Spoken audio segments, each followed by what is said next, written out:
Hey guys, welcome back. It's Jen, and today I'm going to teach you how to make an upside down ice cream cone cake. There will be no crying for this upside down ice cream cone, only cheers.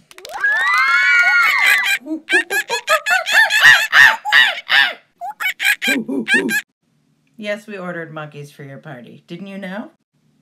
Anyways, the best part of this cake is that the upside down ice cream cone is actually a cake pop. Here's a list of the tools and some of the ingredients that I use in the making of this video if you want to take a quick screenshot of this. We're going to be starting with a crumb-coated cake. It's really important that you keep your crumb-coated cake in the refrigerator for at least 20 minutes so the frosting's very firm, so the underneath color won't scrape into your new color. So you're going to want to prepare your decorating bags with your 2D tips, one for each color. And then just start with the first color you want to do and just pipe around the bottom of the cake. Try to keep as straight of a line as you can and have the buttercream the same thickness. To get the thickness of stripes I wanted, I went around twice with each color. And make sure you're always starting at the same point and ending at the same point. And you're going to want to make sure you pipe these lines close together so there's not a space in between. Before moving on to the next color, just make sure that your line is nice and straight. And you can use your angled spatula if you want to smooth out the beginning and end section if it's a little messy.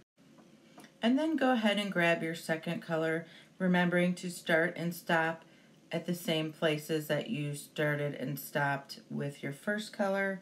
Make sure that there's no spaces in between the lines that you're piping, and make sure you try to get an even thickness and keep your line as straight as possible. And just keep repeating this with every stripe that you want. All right, now that we have our whole cake covered in frosting, we can go ahead and grab our baker's blade and start smoothing out the cake like you normally would. Except I would take smaller strokes than you normally do so you don't get a bunch of frosting buildup. And the most important rule when frosting a striped cake is to clean the blade completely every time you lift it off your cake. So that is it, step one complete. All right, the next step is we're gonna make our delicious white chocolate ganache. I highly recommend using Ghirardelli brand white baking chips. They just taste so much better. They're so good. They don't taste fake at all.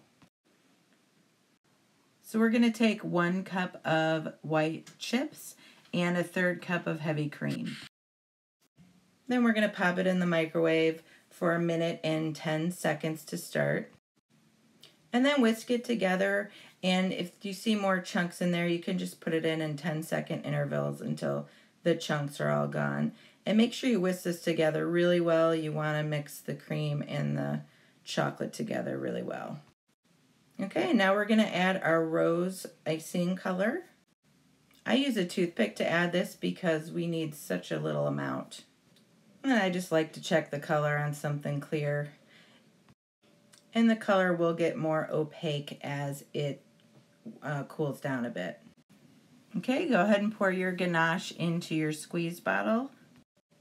And then I also like to check that it's dripping out well. If it's coming out too fast for your taste, just let it cool down a little bit. Cautionary tale, don't squeeze the bottle too hard. Your opening is probably clogged and it will pop right off and ruin your whole cake. I've done it before. And if your opening clogs up with a little random chip, you can just use a toothpick to clean it out. All right, let's go ahead and drip it on our cake. We're going to be wanting to squeeze the whole time because we want this to look like a spill from the ice cream melting. So we aren't going to just want the drips, we're going to want a little bit to be spilling over the entire edge. And then wherever you want to drip, just pause a little longer and let the ganache build up and drip down. And I like to vary the length of the drips to make it look more realistic and look aesthetically pleasing. and I never like to have two drips that are the same length together. But don't worry too much, it's supposed to look kind of messy. And if you want a drip that you already made longer, you can just go ahead and go over it again. I do not recommend candy melts for this because they're just not smooth. It ends up looking more like a wax strip from a candle. And ganache just tastes so much better. I always knew I loved chocolate ganache, but I was surprised on how much I love white ganache. Okay, now let's cover our top. Just pour a little bit on to start, spread it out with your angled spatula, and if you need more, just add a little at a time so you make sure it doesn't go over the edge. If it does, again, it's supposed to look a little messy. Don't worry too much. And make sure your ganache is still warm enough when you do this so you get a nice smooth look. I also think ganache looks more like melted ice cream because there's actually cream in it. All right, step 2 complete. Now it's time to move on to making the cake pop.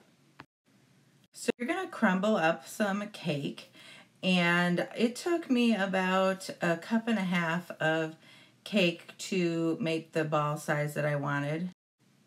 And I personally don't like really wet, mushy cake pops, so I use the least amount of buttercream I need to keep its shape. So first I like to squeeze and form my cake into a ball and see how it does on its own, and then start adding a little buttercream. I usually use about a half of a teaspoon of buttercream for a cup of cake. So I'll do the math for you here. I actually love math. Weird, I know. So a cup and a half of cake, and so that would be 3/4 of a teaspoon of buttercream. You can add a little more if you feel like that isn't holding its shape enough. And you could taste it too and see how you like it. At this ratio, it tastes to me like a bite of cake when you have some cake and frosting on it, as opposed to the wet, soggy cake pops. So just check that you like the size of it, and you're going to go ahead and push that cake pop on top of the cone. Now you're not going to be able to tip that up and down. It will fall off. So what we have to do is freeze it.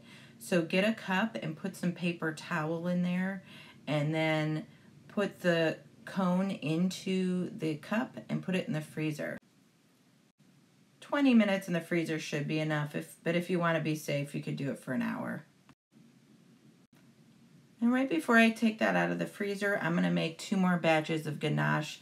I just make them separately so I don't have to worry about burning it. So again, that's a cup of chips to a 1/3 cup of heavy cream on 1 minute and 10 seconds, and do that twice. And color it again and pour it into a mug. And it doesn't have to be the exact same color because we're going to be covering it in sprinkles. Same with the cake for the cake pop. It does not have to match the color. I just happen to have pink, so I used it. Test out, make sure that when you tip your cone over, your cake pop doesn't fall off. It shouldn't. And then you're going to go ahead and dip it into your mug, and it will be covered. You can let this ganache sit for a little bit and harden before you put the sprinkles on, because it really never completely dries, the ganache. It's always kind of tacky. So that's the great news, is the sprinkles will always stick to it, but it won't be so messy. And set your cone on the parchment paper, the same angle you'd want to put it on top of the cake, and then you can go ahead and add the sprinkles just to the top part for now is fine. After that, we're going to take our decorating brush, dip it in some light corn syrup to act as glue, and put a ring around the base of the cone and put our white sprinkles on there just to give it a little pop. Once you're done with that, I just put all the sprinkles in a bowl and I put them on by just rolling it around in there. And then I sprinkle the top of the cake so it, looks like the sprinkles melted down. And then you simply just take your upside down ice cream cone cake topper and put it on top of your cake and it'll stick to it. So that is it, you guys. You now know how to make an upside down ice cream cone cake. These are so popular. I love them. If you'd like to learn more cake decorating skills, decorate other fun sweets, and all other types of baking stuff, start now by subscribing and clicking the bell. Thank you guys so much for watching and can't wait to see you next time.